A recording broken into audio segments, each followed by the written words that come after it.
Right. Good afternoon, everyone, and a very warm welcome to you on this lovely day in Liverpool. Thank God we're warm in here.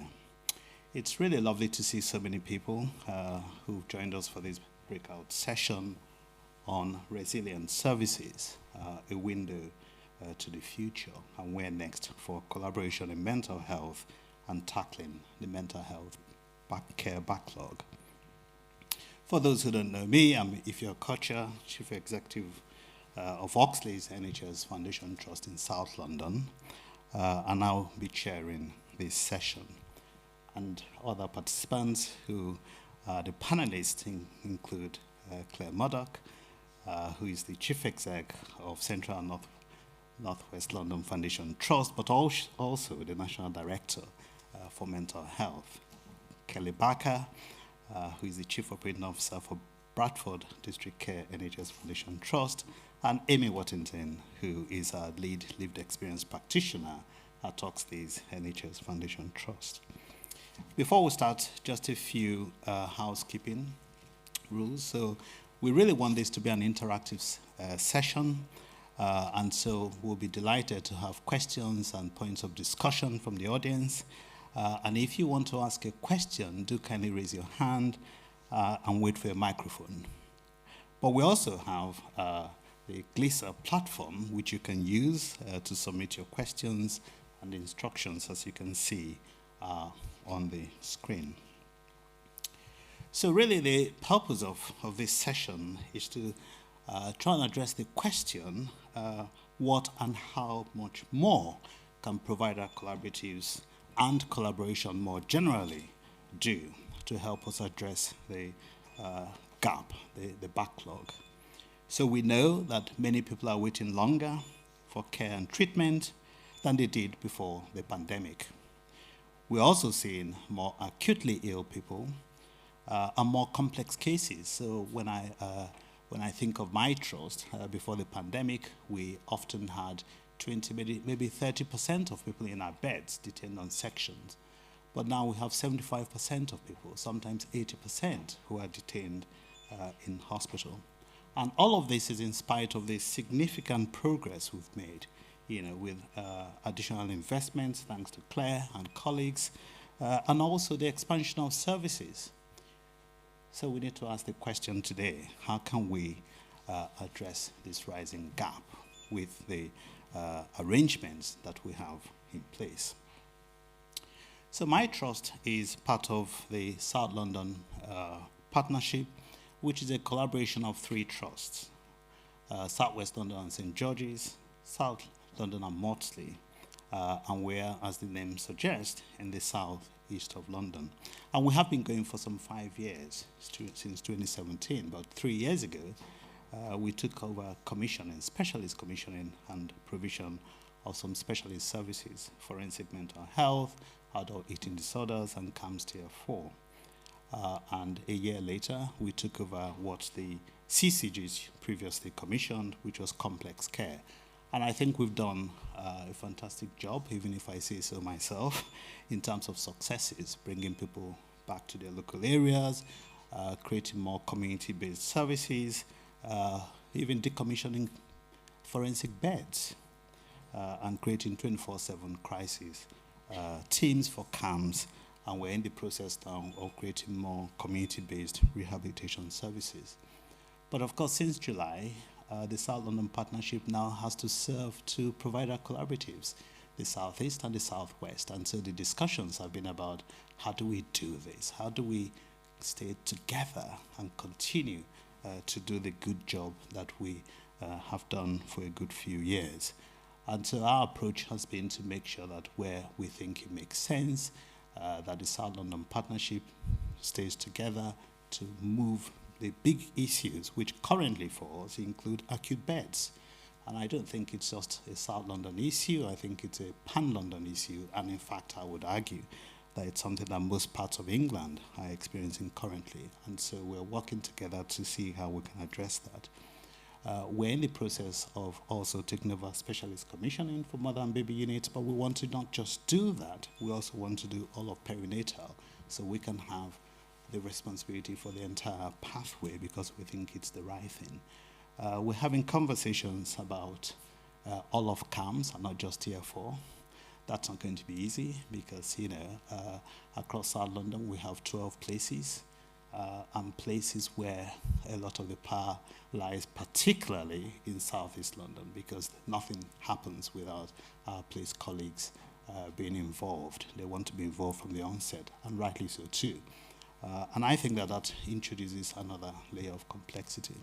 And then the final thing that I want to say is, how do we then ensure, and we are doing this, that we bring together not just our local authority colleagues who are mostly based in place, but also the other partners who play a role in provision of mental health, be it the voluntary and care sector.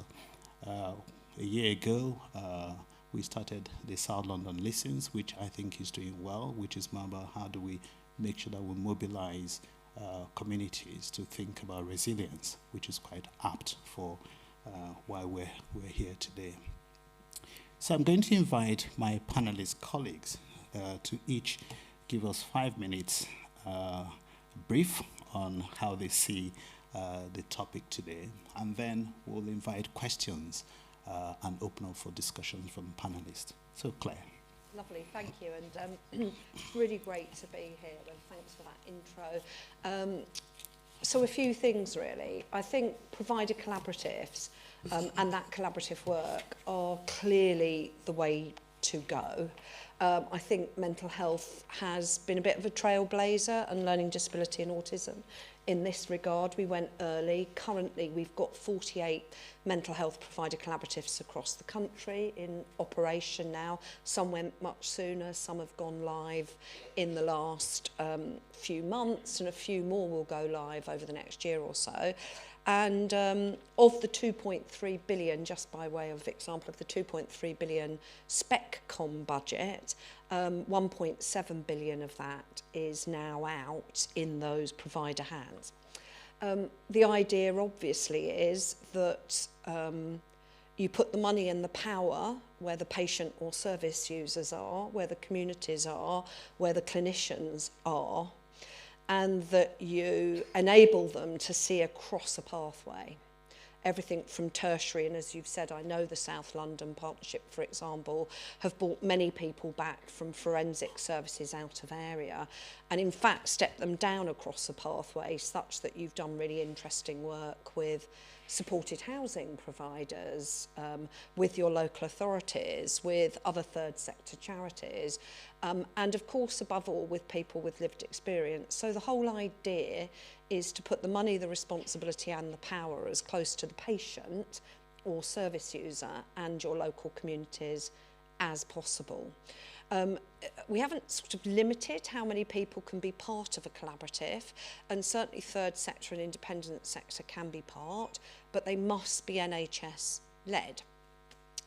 So I think we've made some huge progress. I could give you so many examples, and happy to offline if you contact me. I'll put you in with it, in touch with services across the country who've been at this a little while, who have literally reduced for the populations they've taken responsibility for, reduced admissions to hospital, reduced length of stay, taken the savings and invested in different models of care. So that form of collaborative is just vital. You've talked about the other part of the collaborative, so making sure now that ICBs are also legal entities, that we understand if a collaborative spans more than one ICB patch, which largely it will, and often multiple local authority or places, we need to be able to work in a sort of matrix way, and work out how decisions are made, how collaboratives are held to account, because I think you have all the money and the responsibility, so you do need transparency of data, outcomes, what patients are saying, what staff are saying, and you need the information and analytics that can be highly visible, that lets the world really, or at least your local world, know how you're doing. But you do also need to be able to demonstrate that you're working in an evidence-based way. but in a highly localised situation for the full benefit of provider collaboratives to come to fruition. I think of the ones that have done some of the most radical and impressive work, where they've seriously transformed the model of care. They're not just providing it in a different way, in a different place, they're also transforming the culture. I would say that there are a few characteristics that really distinguish the ones that have gone furthest, further and faster. And definitely it's about clinical engagement and appetite, having your clinicians really hungry to get their hands on the power, but in a good way, because the best ones then, supported by great managers, great people in, you know, analysts and others, planners, the very best ones have a real partnership with service users and their families at every level. And the ones that do that, and I'm hoping we're going to hear a bit about that in a bit, the ones that do that, I think, drive quality and a culture change into the way that care is delivered, because it's a partnership, it's shared, and everybody believes in that, but some people do it better than others. I think everybody's on that journey. I think in particular we have to acknowledge some of the shocking quality failures we've seen recently in inpatient care, which I know have rocked the sector actually, have rocked the sector. There can be no doubt in anybody's mind as we look at how we move forward that the provider collaboratives will play a really important part in not just changing the model of care and culture, but in making sure that service users and families have strong voice at a ward level, at a collaborative level, at a place level, in how services are designed, delivered and evaluated. That will be our single biggest protection about failures in quality. I don't want to say that capital, workforce above all, that some of those really practical things that are a challenge currently, I don't want to say those things aren't important, but you can have those things. If you haven't got co-production, then I think you lose a safeguard. Just a few things, because I know we need to move on. It is really important that when provider collaboratives have the budget, they keep any savings. It's really important they don't just work hard to make savings and they're whisked off of them. It's really important that they're able to reinvest and work with local authority and other partners in innovative alternatives to help us actually see more people and drive some of that productivity, attack on waiting lists sort of issue that we've got. So no doubt we could spend some of that money better on tackling the waiting lists. I'm really pleased to hear you say, Iffy, that you're looking at could the provider collaboratives, which were very much initially a SpecCom vehicle, become a vehicle for taking on wider population and budgets and investment. You were talking about children and young people in your partnership. I think there's a real appetite in the sector to do that, so that you can have the whole pot for a population on the table and really look at how you might optimise its use. We've got about 1.4 million people waiting for care at the minute, and although we're investing 2.3 billion, I used to say in real terms, but with what's happened to inflation, I think people with bigger brains than mine will, so economists and others will talk about what real terms looks like. But certainly there was growth in that 2.3 billion to see 2 million more people. Well, the average, the overall spend on mental health in this country is more like 14 billion. So that's a lot of money that's not coming in through the new investment. One has to believe, and I certainly do, that if we put the new investment together with existing investment, that we look at the 1.4 million people on the waiting list, we look at the need that has grown, we challenge ourselves around productivity, different ways of working, different partnerships with the third sector. By the way, if you're here and you've got great partnerships with the third sector, please make sure you're collecting data on the information. Otherwise it looks like we're investing with no return, because we haven't worked out how to flow the data. We've got to capture data and insight. So I think that they could be working with their ICB, local authority, service users, other acutes, other collaboratives. I think the provider collaboratives could be a really strong vehicle for bringing control and power and opportunity closer to where the patient sits, or service user, their family and the clinician. So it's not easy, you know, and perhaps we're going to get into some of what's hard, but I do think it's a real opportunity. You also get to cut out some of the transactional, atomised transactional costs of fragmented commissioning. That's not, no disrespect to commissioners, you definitely do need to be accountable and have visibility, what patients say, what the data says, you know, that you do need accountability, but actually it would be very nice to spend less of our time on the toing and froing of contract negotiations and build the understanding of the population, its need and innovation. So lots of opportunity in a tough time. One last point. Good. For the collaboratives to thrive and for us to really change fundamentally the model of care and be less reliant on inpatient care, we absolutely do need to be cognizant, and I know this, the health sector is, of the impacts of the current economic climate on things like housing, food, poverty, because you can't just be discharging people from hospital, however good the model of care might be.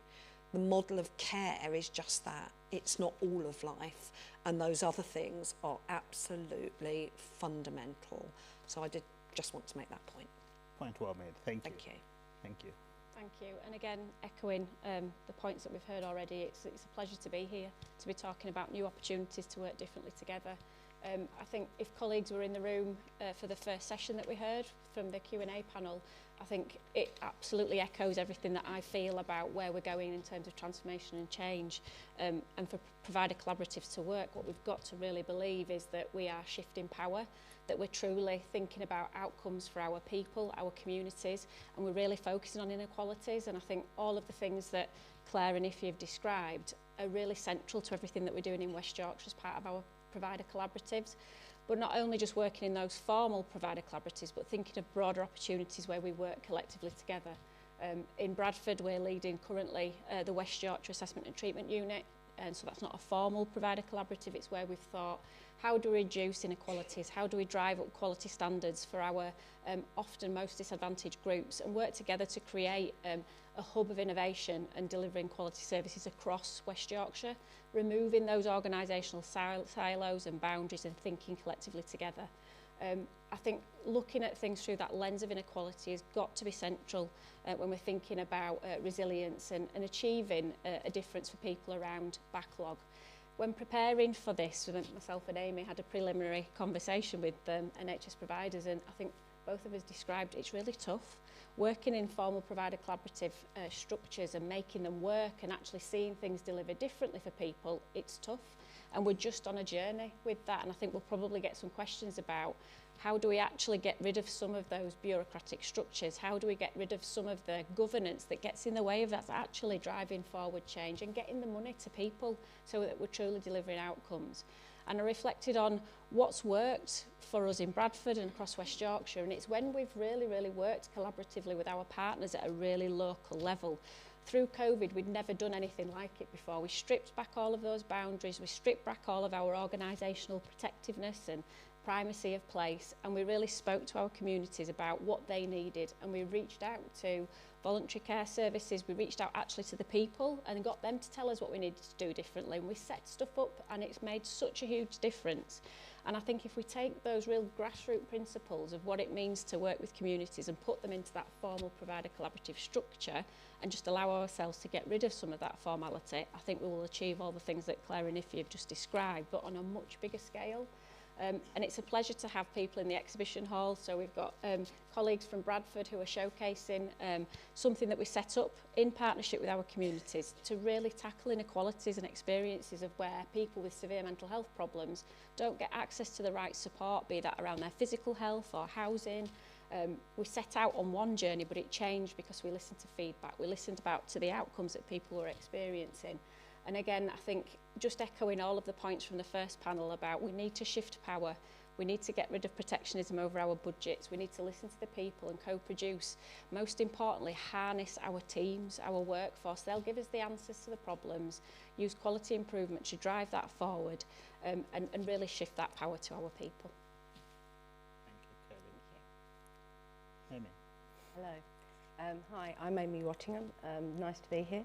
I'm the lead lived experience practitioner for Oxys. And echoing what you're saying, Kelly, and moving on to that other level really is the fact that also the collaboratives, when we're moving along from what Iffy was saying, the formal collaboratives round to Claire, to you, to the charity sector, we're also talking about the collaboratives of the carers and the networks that people have and how important that is in the driving force of moving this forward really. Because again, they're the people that people see every day. So making sure that we've always got their voice, and also with our feedback, it's like we often ask for feedback, but again, it should be continual feedback of organisations that we're partnering with, just so we can really put it all back in, and then we can come up with something new. And it is going to be quite a different change. Like Claire was saying, it is going to be changing culture as well. And with the pandemic, Kelly, you were right, we were doing a lot online and it was all very informal, but that was really working for people, really working, lots of support groups, lots of things online, and it was, we kind of took away all that formality because we didn't have it, because people were redeployed and doing other things, and we had other people who stepped up. We had a lot of lived experience, people who stepped up and did lots of bits in between that. But this is something that maybe going forward we'd hope to formalise and make sure that that's actually an offer for people, so that they can have that lived experience, peer worker. That is really important, and carers as well. We have a lot of carers who are lived experience practitioners as well in our trust, because again, that is essential for a team, and to add that value to the MDT, because it's that different voice of things and how they are on the ground. So again, it's the carer gives you that 360-degree angle of what's going on for somebody. Like your lived experience practitioners will have a different way, and your peer workers of talking to people, and again, finding out the things that they are struggling with, that are maybe things that they might not mention. But again, these could be big things, and they could be things like poverty. They could be things like not being able to get to an appointment, that's why they missed it. These are real things for real people that often are things that we don't always think about because we're so busy in thinking, oh, they haven't turned up for these appointments, but why is that? And finding out that and asking those questions. So that's what I really think will be really important with these collaboratives. We've got so many good examples of collaboration, like Iffy was saying, where we're doing work across the South London Partnership, the forensic people coming back. We've now had the opportunity to train a cohort of people in forensic who have been in forensic settings for a long time. One guy, half his life, 50, and spent half his life in secure settings, is now training as a peer mentor to come and work in the team for discharge. So that is one project where we are working, where the people have come back, and this is all across the pathway. This shows you how we can meet people's needs. We've got also patient flow. We've got an amazing project where we link with King's, where on our site with our, if you don't know Bromley, but it's a beautiful area. But yeah, with Bromley, we have a massive hospital, the Pro, and we have a link worker who is a patient flow manager, and she looks at clients who are physically unwell, but also have mental health. And again, it's keeping that pathway. So then when they do come into acute, and we don't want them to stay in acute, and then they're moving into the community, her and the team will then see them and hopefully prevent another admission. And again, this is so important, these pathway things that are really rich, and they're really out there. Lots of trusts are doing them. And I do think that this is an excellent model of making sure that we are seeing people along that journey and making sure that we can support them. But it's trust, again, with any collaborative. trust. And that's one thing I can say from lived experience of being in services for 25 years I was. I'm only 27. No. Me too. No, but yeah, no. But when I was in services, it's trusting these organisations. And do I trust them? What have I heard about them? Oh, if I've heard these things. And this is the feedback we need to get constantly so that we can, because otherwise you're going to find yourselves constantly dealing with all those things like Claire was saying in between, those backwards and forwards, and we don't want that. So constantly asking for feedback and improving it and bringing it into the model is really, really important for moving forward and building those trusting relationships. Thank you, Amy. So a few key things I picked up from that. 14 billion investment so far in mental health, 2.3 billion coming, but 1.4 million people waiting. You know, we need to do away with the governance and the boundaries. We need to involve grassroots, draw on people's networks, and also think about the socio-economic issues that get in the way, and above all, trust. Particularly when you're thinking about any form of collaboration, there's got to be trust. So we're open now for questions. I've got one here. Happy for any of you to pick this one up. How do you measure success of a provider collaborative? Who wants to go first? I mean, first and foremost for me, and I think it echoes how we started off the day, which is really focusing on outcomes.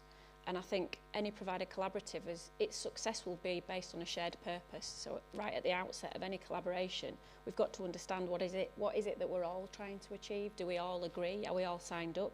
Does it represent the needs of our local population, our community? So I think first and foremost, the success has to be driven from those key objectives right from the start. And again, I think we heard earlier in the Q&A panel about not just about activity, it's got to be about it making a difference to our communities and be based on outcomes truly for our people. Absolutely.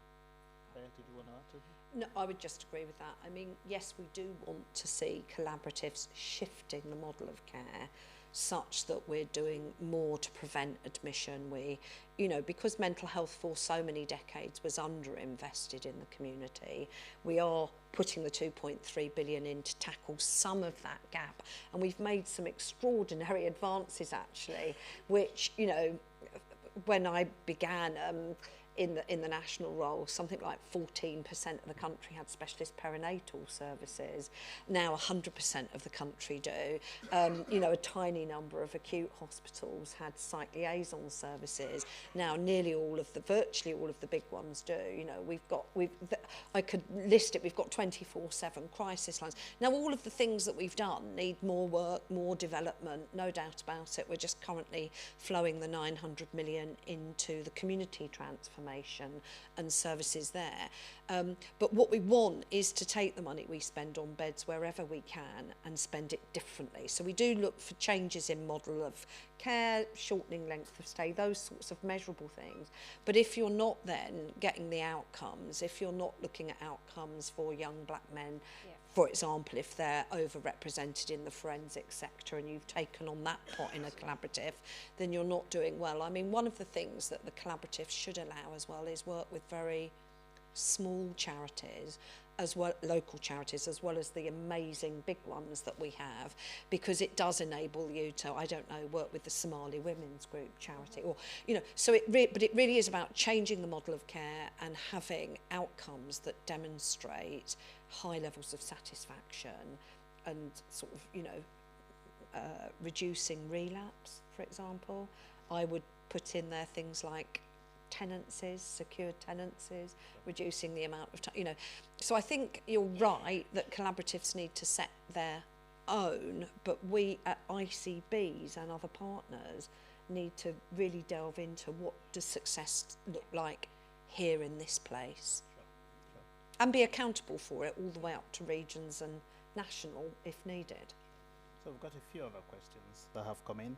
So this asks of, the question here is, how do we manage the bandwidth of senior leaders?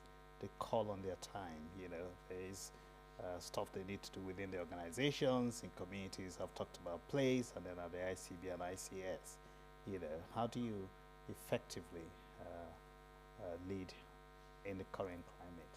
It's really interesting. We were at a very recent board conversation, and we were talking exactly about that actually the capacity to deliver has to be there to create the change. When you're thinking about successful collaboratives, it's got to be about having system leadership and system capacity to do that. And I'd echo, I think there's something, it's in our gift to try and work collectively as leaders, to look at the structures, to look at the governance. It's probably for us to think differently about how roles are shared across ICBs and across ICSs. So you're creating actual capacity in a job. So, for example, Chief Operating Officer role comes up in Bradford, that there's actually 2 days a week allocated to working across system to support system leadership, and that's echoed and shared across all of your other providers and all of your other trusts. So it is a challenge, but I think it's in our gift to create that change. We've got to create that change. Nobody else is going to do it for us. And in order for things to be successful, we're going to have to create that capacity. So I think there's something about us taking ownership of that to include accountability and structures. Sure, that's helpful. Amy, can I just pose this question to you, which is really, have we focused on increasing access to the detriment of severe and enduring mental illness? Do you have any thoughts?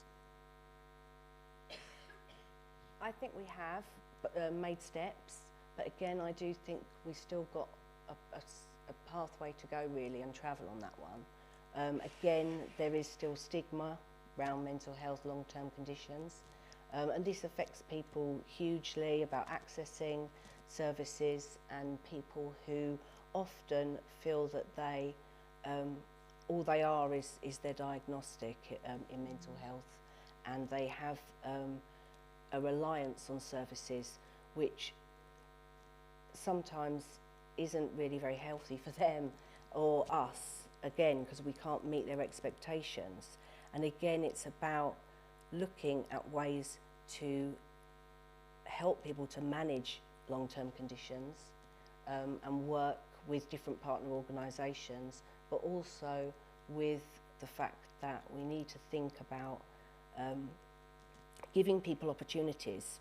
I meet a lot of people, obviously with lived experience, and some people, you know, sometimes I'm just amazed by people who say, oh, you know, I didn't know that you could work. And I mean, things like that just, I'm like, well, yeah, of course you can work. I remember I was doing a session about 6 months ago, and 2 ladies said, we've never seen well people before. And when we talked to them a bit more, they'd been in the system so long, and they were frequent flyers, they had a lot of admissions.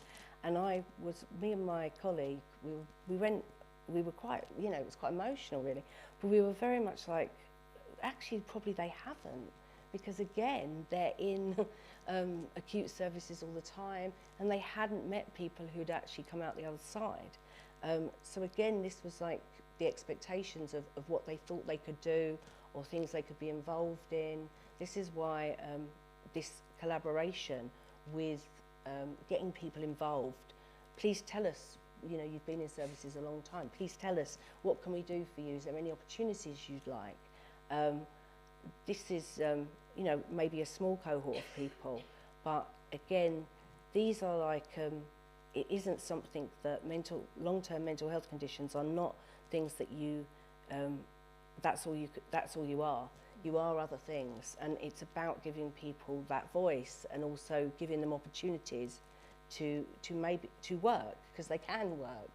And again, I think that's one of the key things of what we've done with Involved, IFE, getting people involved, getting people's opinions, people having paid opportunities to shape our services, things like that gives people confidence, and then they might move on to some volunteering, then they might move on to maybe doing some peer work, then they might move on to maybe doing lived experience practitioner work. You know, I have one guy who then went on to train as an OT, so giving people that pathway of education, but they didn't think that they could ever do that. And again, that actually relieves the service of people needing it, but also gives people opportunities. That's very helpful. I don't know if I answered the question though. I'm sure I enjoyed what you told us. So a couple of questions here about place. Should place be represented in provider collaboratives, and how do we ensure that we don't duplicate things in the collaborative and also at place? Could I just say, I mean, I think that partly talks to the governance and bandwidth question as well. I mean, clearly at the minute, we're reorganising things to try and put more focus into ICBs and place and provider collaboratives. So I understand why for now we'll be spending a lot of time on governance and accountability. But when we're through that period, I think everybody really wants to focus on quality, on employment, on workforce, on what goes on at place. So I did just want to say that. I think that both ICSs and collaboratives need to really challenge themselves about, do we all need to be in this room to make this decision together, or are we going to trust each other, or have we got a way of working that releases us to stay focused on innovation, transformation, quality and the other things that still do really matter. But I think, look, however you organise services, there will always be interfaces and relationships and partnerships. And I think the beauty of the provider collaboratives is they can span more than one ICS. They might span 2 or 3 ICSs. They can bring an expertise and an oversight. They can bring some of the economies of scale and so on and so forth. But that only really translates into anything meaningful if it's done at place, if it's done with your local communities, your local charitable networks, your local authorities, your local primary care, your local acute trust, if you're trying to do pathway redesign, say around cancer care or diabetes or respiratory.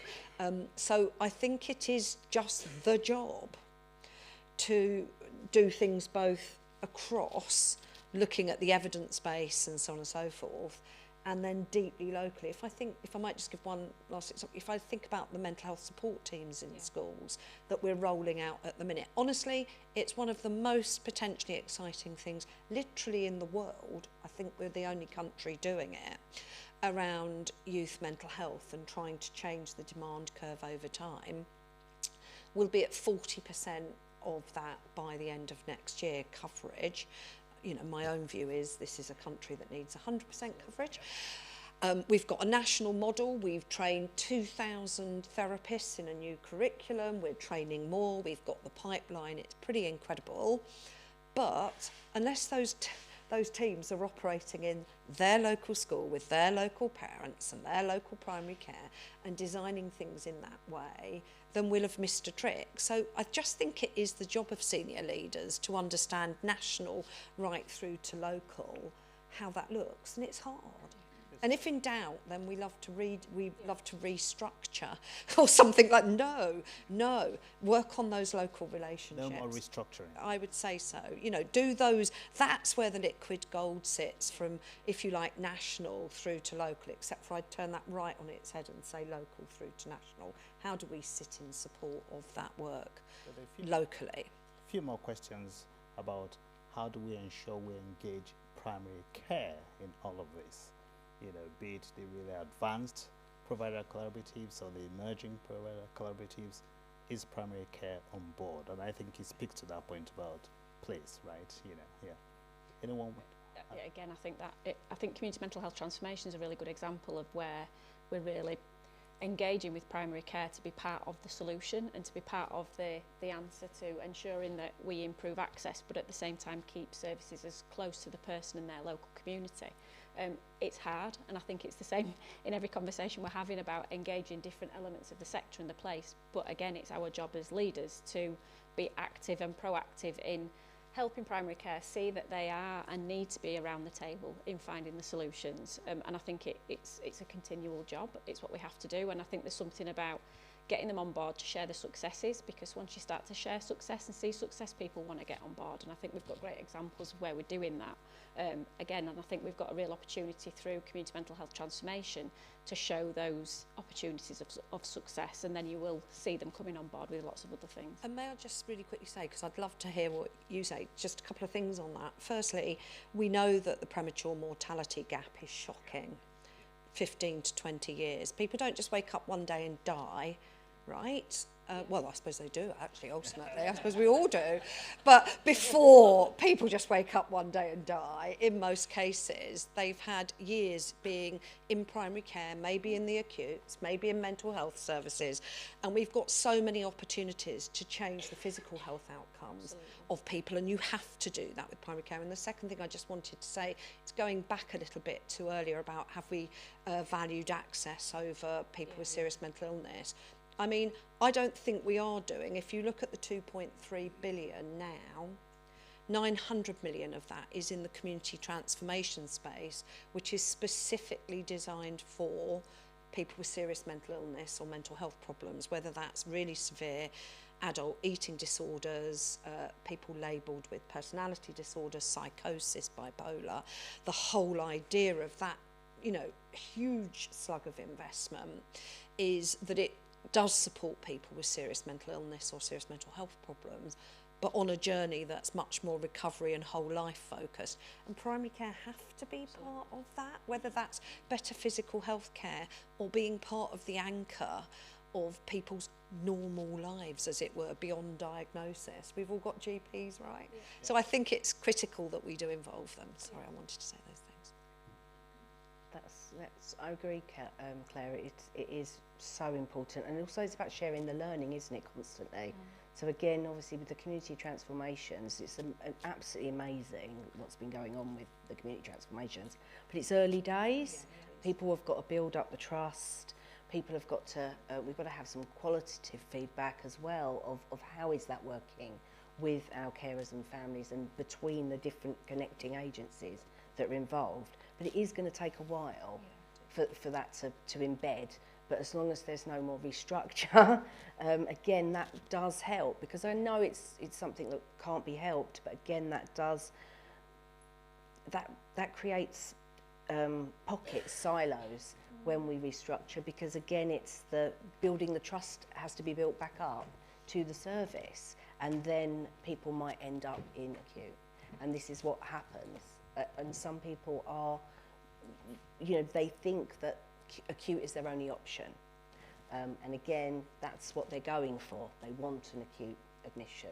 Whereas when we embed this community transformations, hopefully there'll be other options for them. And we need to build the trust with that there's things that can be dealt with in the community, within our different organisations and our different connections. Because a lot of the conditions like that Claire was talking about, admission isn't even helpful. You know, it's acute admission, and sometimes there's things that are better for the community, but at the moment we haven't got maybe the trust of the people who use our services and their carers to think that can work, because they think they need acute, and they will say, I want an acute admission. But it's like, well, why do you want an acute admission? You don't need an acute admission. And that's conversations that happen daily, and I see them.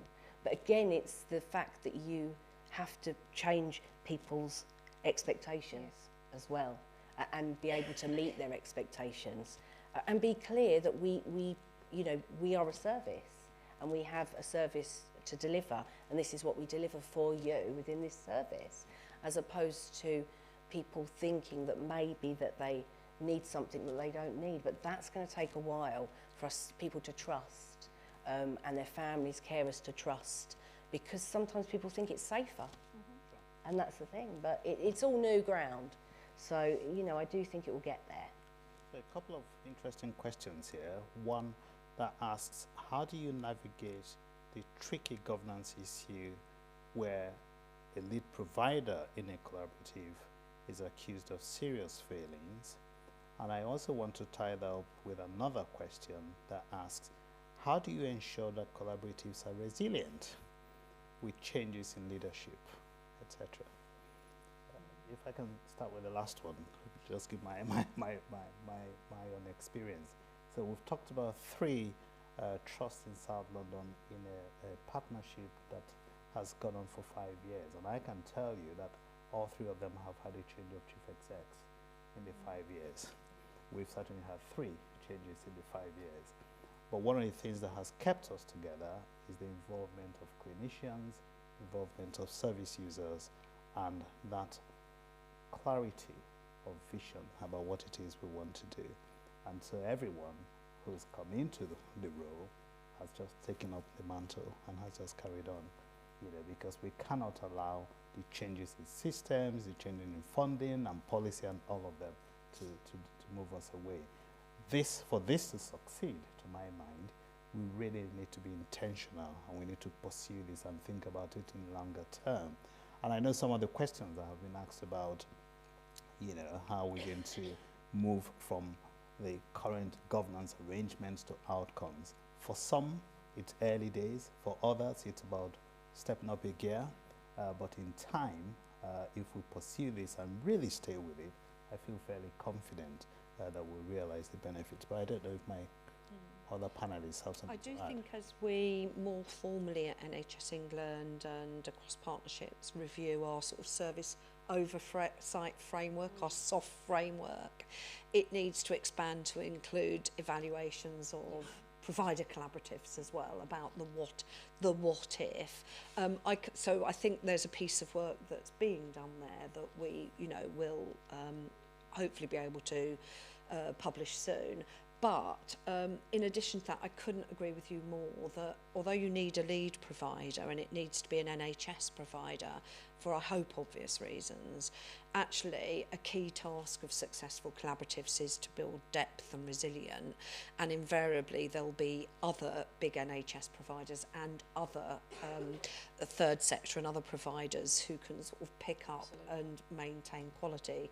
You've also got the ICS and the regions, but I would come back always to the biggest protective factor that any provider has, whether it's in a mental health collaborative or elsewhere, is really listening to patients, service users and their families, and that's got to be woven through these collaboratives as probably the most powerful, ultimately, most powerful form of driving quality.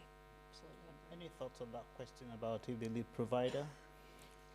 I think it comes back to that. It comes back to that point of a really robust understanding of what quality means and what are the mechanisms and structures by which you're going to oversee quality, because each organisation's committee and board will need to have that oversight. But again, right from the outset, being really clear what it is that we're measuring, how it is that we're having oversight, and how that will be reported, and that being really strongly built into any provider collaborative agreement. Interesting question here about the acutes. I was hoping we wouldn't talk about the acutes in here. Yeah, because all the conversations we seem to have is about ED and acutes and very little of mental health. But the question here is, how are the acutes brought into collaboration with mental health to ensure that we have parity of esteem and real integration? And I think it's a really good question. Something that you talk about a lot, Claire. I do. I mean, I really do. And I think that provider collaboratives, if you've got a mental health, learning disability, autism collaborative, they must make it their business to know how they're working with, because quite often there are now more acute collaboratives on the patch. They must make it their business to understand how they're working together. Which priorities do they most want to focus? And it might be UEC pathways. I mean, as we go into this winter, I think we're all focused on making things flow as smoothly as possible in winter. But it might be around paediatric care and children and young people, for example. It might be around the fact that, for example, if you look at the issue of dementia in an acute hospital, more than half of the over 65s in an acute hospital will have dementia. They'll generally stay twice as long with poorer outcomes. And you must be working collaboratively across community, acute and provider collaboratives to make sure that you're integrating at the level of the patient and the pathway that they're on.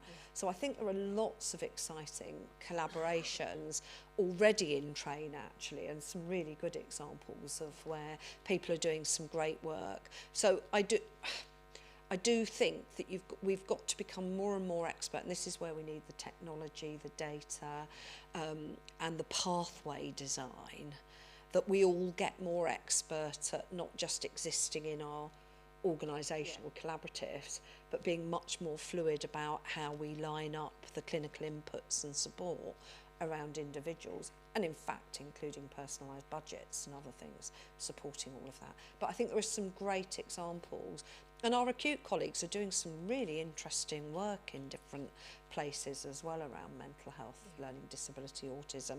I heard of an acute colleague recently looking at their elective waiting list, for example, and saying, how are we ensuring we don't lose people with a learning disability on that elective waiting list? You know, there are some really great examples that I think we need to take further, you know, in tough times. There's a comment from the audience that says that we've got acute CEOs sitting mental health provider collaboratives and the other way around as well, which is really helpful. I was on a meeting the other day in the east of England. I won't give away too much detail. It's not top secret, but we don't have the time. But literally, it was the ICS, the Provider Collaborative Mental Health, the Acute Trust Chief, and they were looking together at certain patient pathways collectively. That makes me happy. Come to West Yorkshire. We'll tell you all about that. There you go. Bradford's been brilliant at this stuff for quite a while. Tackling issues, particularly around children and young people's mental health and the challenges we've got in paediatrics and ED. There's some fantastic collaboration going on, and it's a real shared priority, thinking about workforce, thinking about pathways. They're everybody's children, so let's look after them together. And we've just published some brilliant materials around paediatrics and mental health, actually, last week to support that work. Interesting question here on staff, and obviously, Amy, you being here makes very clear efforts we're making to kind of extend the workforce. But the question here talks about the fact that the provision of more community services has depleted acute inpatient staff resource. And so how are provider collaboratives dealing with this?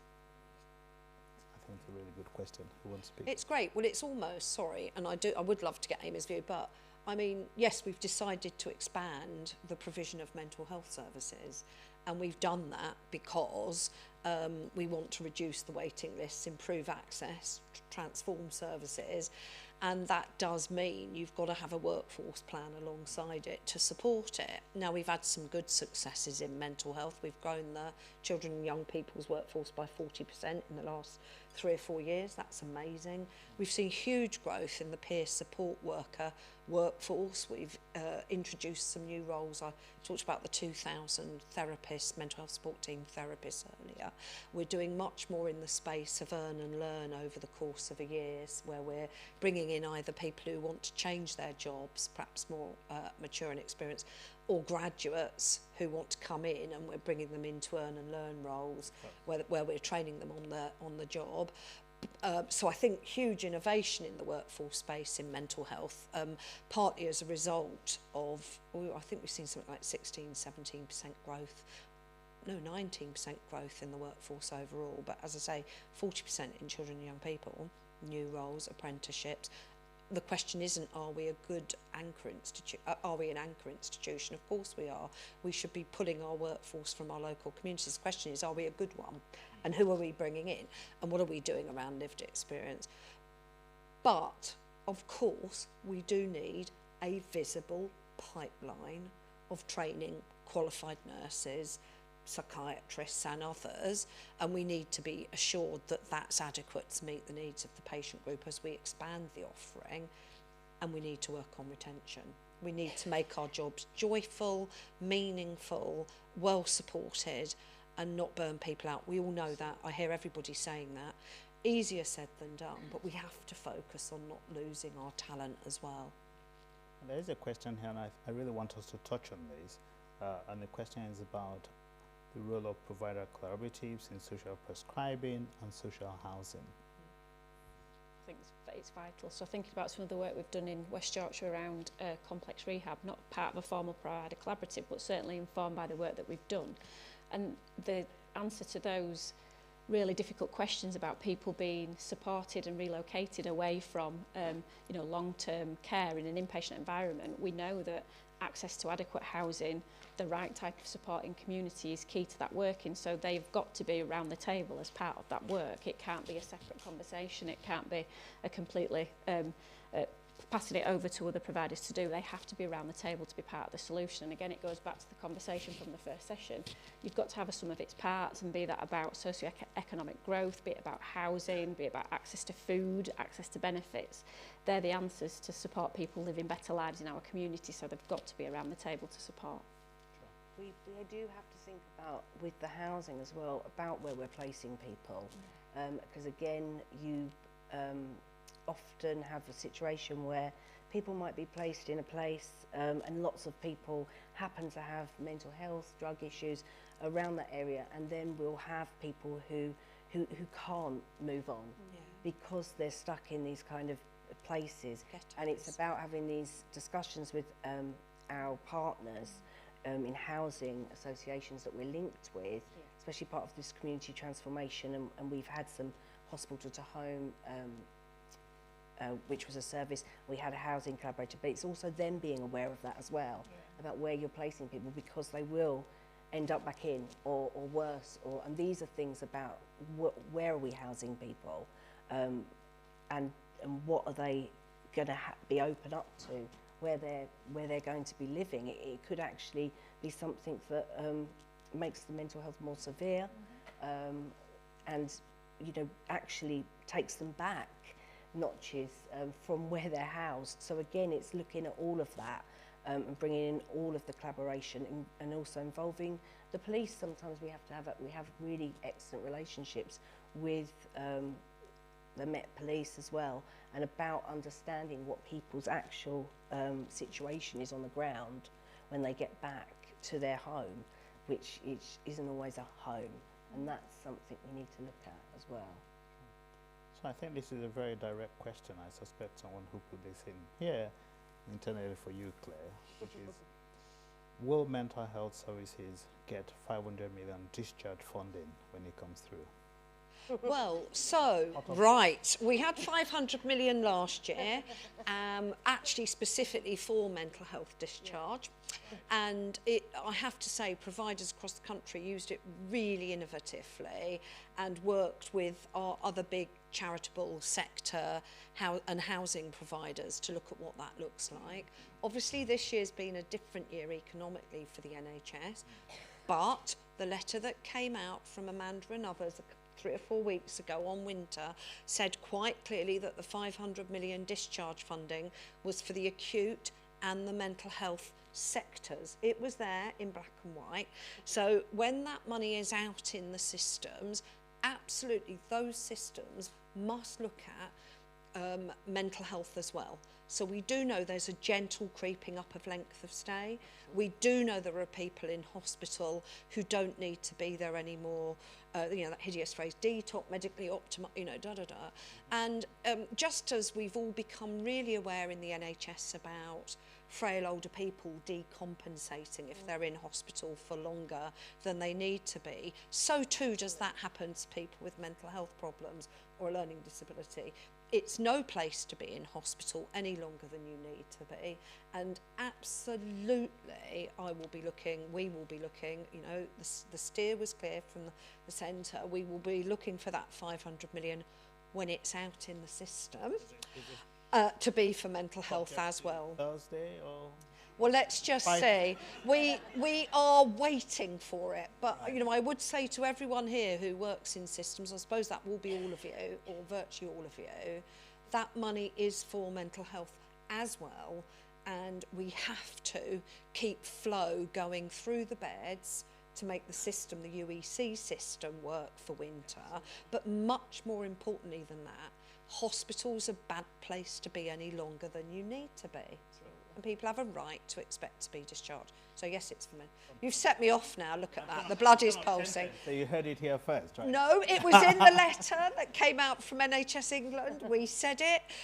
It's just we will be looking for evidence very much that where you've got those hotspots and discharge delays, that it is also parity, it is also being applied in those systems to mental health. Anyone want to contribute? Because I've kind of run out of questions.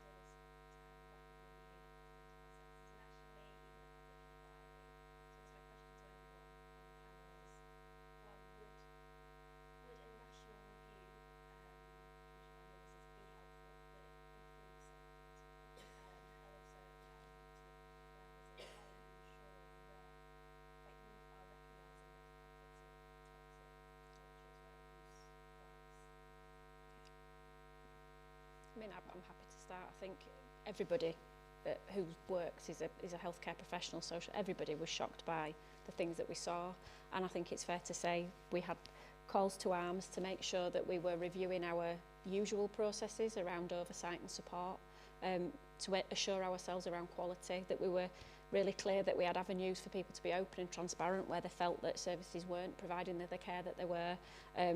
We've seen regional and national directors of nursing and leads for professional standards coming together to understand and share intelligence about what we actually do, and taking extraordinary steps to do even more to make sure that we're overseeing and assured by the quality.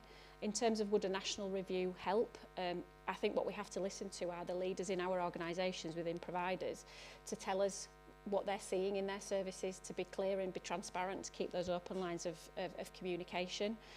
For my place, for our organisation, we were really keen to get out there and go over and above what we would usually do in terms of business as usual. But the key bit was we've got to keep talking to our service users, because they're going to tell us what it feels like to be having services delivered. So even more opportunity to create those spaces, listening to our frontline staff, making sure that for him to speak up, and all of those avenues and channels for communication are really, really clear. The visibility of leaders, clinical leaders, operational leaders, being in and amongst our services, we've never needed it more than now through COVID. We know that people dissipated, but being really visible and transparent leaders is what will assure us, and I'm sure Claire you'll agree in terms of your letters out to us as mental health providers about making sure that we've got eyes and ears in every single dark corner of our organisations, and that we're assured continually about the quality that happens. But it's got to come from the voice of our people and our staff. Absolutely, couldn't agree more with that. I mean, do we want a national inquiry or whatever? Well, I don't know. How long might that take? You know, 2, 3, 4, 5 years? We've got to do something today. Absolutely. Now. And I really think that everything you've said is the right thing to do. We need to co-produce with people who use our services. We need to value them, see them as being just as important. Absolutely. We need to listen to our frontline staff, make sure that we don't just leave them out. I mean, that program was shocking, you know, but we need to absolutely make sure that frontline staff feel safe to raise concerns, and that those concerns are heard, and that's where the leadership, right up to the chief exec, comes in. So there's no question in my mind. Often we carry on and we do inquiries upon inquiries when we don't hold people to account. Yeah. You know, and I think leadership of organizations need to be held to account to do the very thing that they are appointed to be doing. So no question in my mind about that. It's really important that we have leaders that visit and on the ground. It's so important that people are visible, so that people know that they can feedback whenever they want to. And again, we have a duty. I mean, I do work in acute 1 day a week, so I will say that anybody has any feedback, I want to hear it. Absolutely. Straight away. You know, we're very transparent with any of the people that use our services. Tell us here, or we'll often go and speak to someone who might have something to say. And again, are you happy to speak to us, or do you want to speak to someone else? We give people options. We have like a patient experience that go round and gather feedback, and that happens monthly. So again, that's keeping that conversation. So please tell us if there is anything. We want it to be transparent because we don't want to have anything like what was on those TV programs. It was absolutely shocking.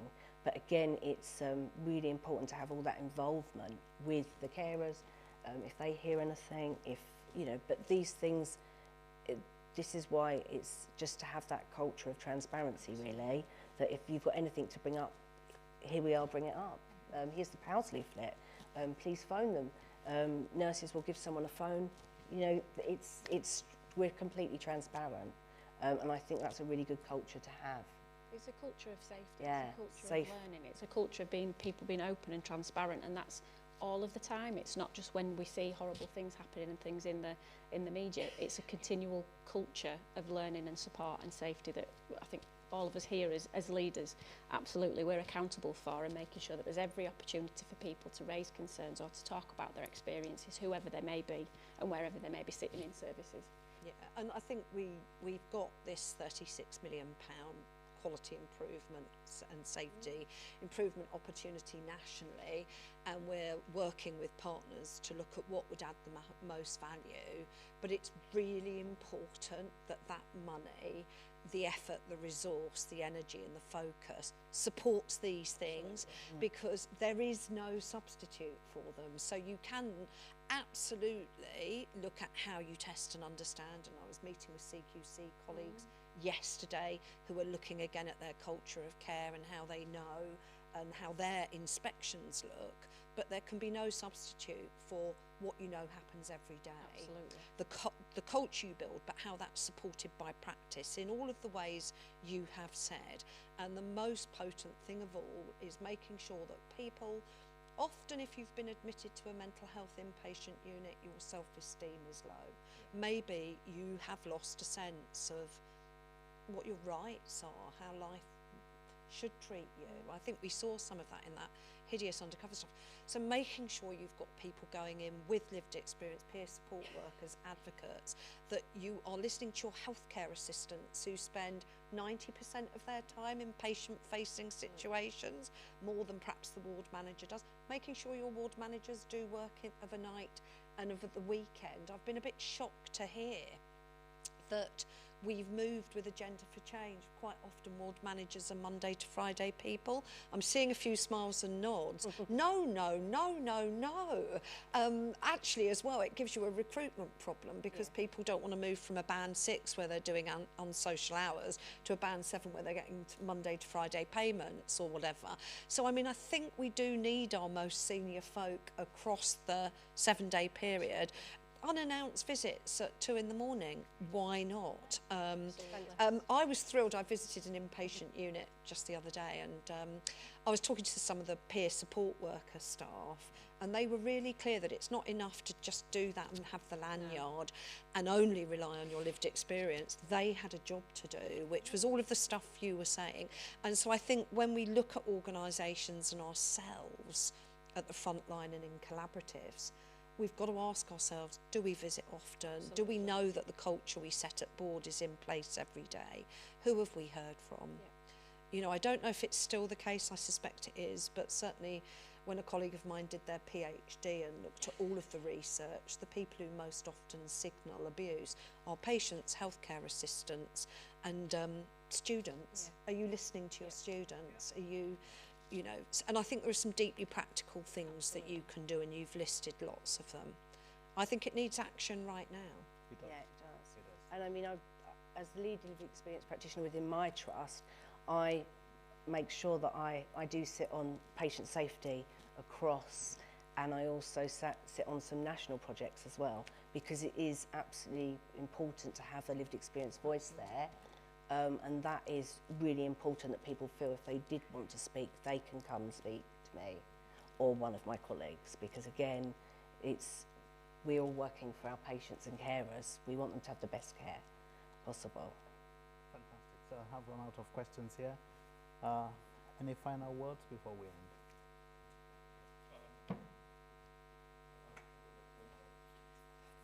Oh,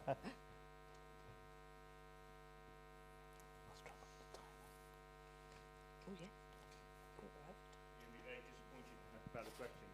Well, we'll just shut down the mic. Yeah.